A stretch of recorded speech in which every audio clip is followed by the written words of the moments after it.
Good. So where were we? Oh yeah. Last time around I was in the States. Yeah, it was in May mixing the album, and then I stayed over for on Sunset for about a month to finish all the cover artwork and all the the shit. And so where were you mixing it? In a place called Paramount Studios from Santa Monica. Oh, okay.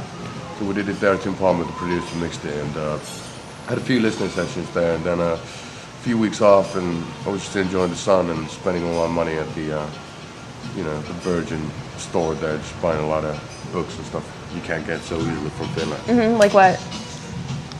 Oh, it's getting hotter. I can't remember.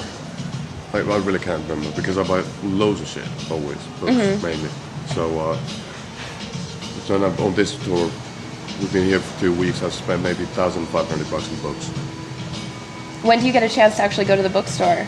Well, yesterday we had a day off, but this Florida, so people are it seems very illiterate. So it's really hard to, it's like 12 miles to the closest borders. And borders don't hold necessarily all the independent books I'm looking for, so they're lacking pornography, they're lacking some, literature of transgression, so to speak. So they don't have all the, weird stuff.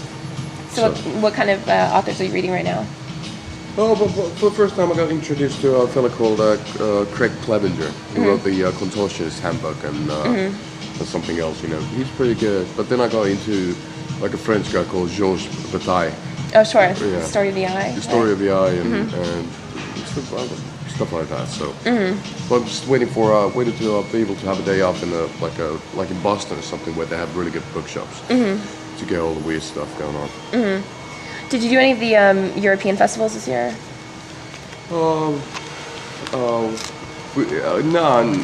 We did 2 in Finland, but basically how we spent our summer was finishing up the album and then touring with Metallica. We did Wembley Arena, no arena, but the stadium in London and the stadium in Stockholm, Oslo, Helsinki, Moscow. So that was kind of our festivals this year. How was it playing to Metallica's fans? Terrible. Terrible? In what way? They're very hardcore, but that's something we knew in advance. So it's a pretty tough crowd because they've been maybe waiting there for 48 hours sleeping in their sleeping bags outside of the venue, queuing up to see their favorite band of all time, and then there's 5 wankers from Helsinki trying to play what they call love metal. It's not the easiest spot, but it went down well in a couple of places. It was fine. But then Wembley was tough because they had Mastodon, Machine Head, then us and Metallica, and we're like lightweights when it comes to sound.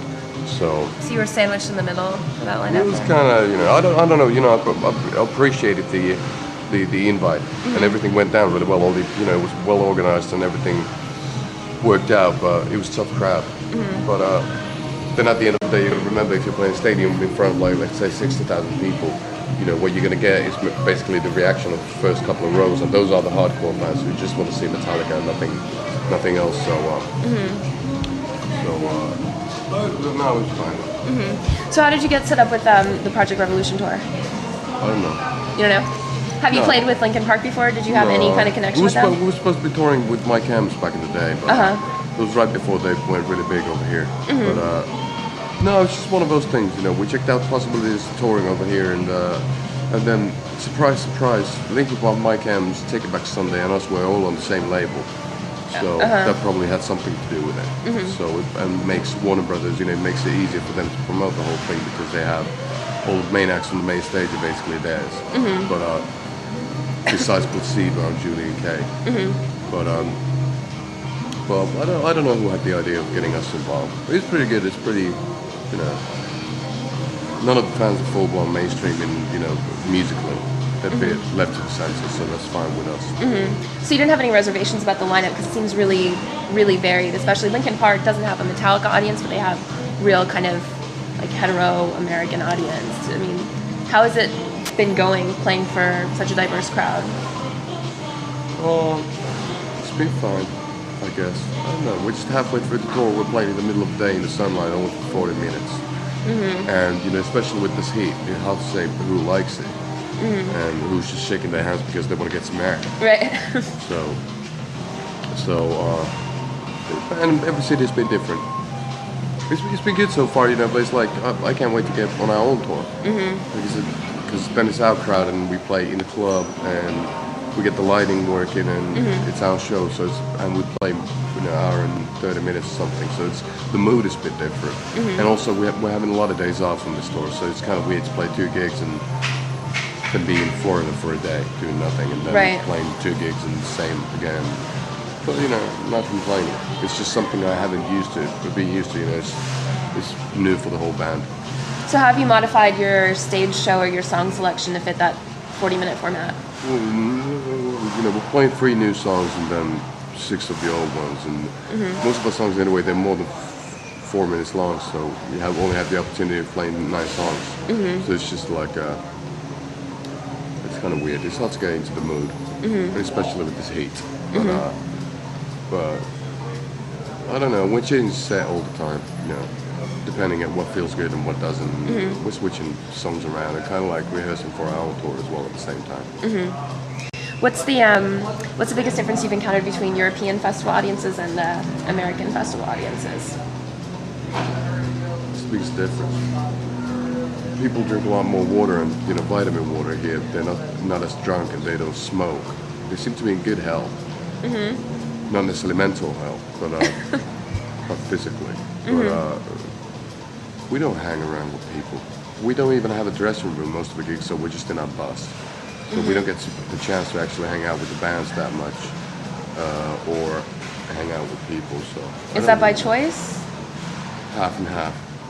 It's Linkin Park doesn't want anybody to smoke anywhere on the festival site, not even outside. Including the audience.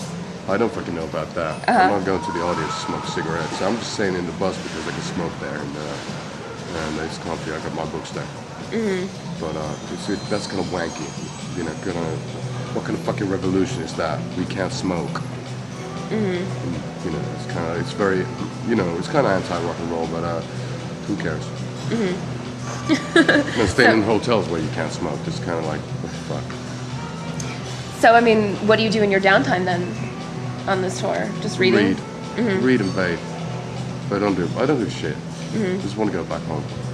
Start working on new music and stuff like that. So I'm carrying my acoustic guitar around and playing a bit and just, it's just,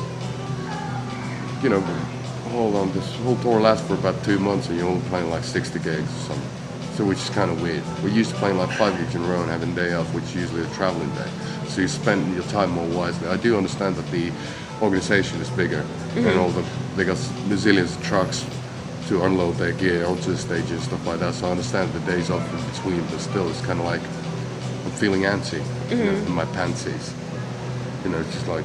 So you prefer to have it back to back like that? To get it going on is, when you smell like shit and look like shit, and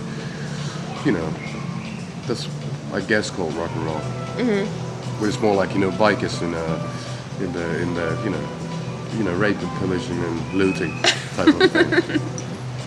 So, what exactly does the term love metal mean?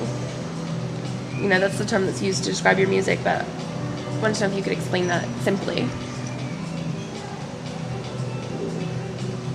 Well, let's say it's metal music for people who ask whether it's okay to shove your dick in first.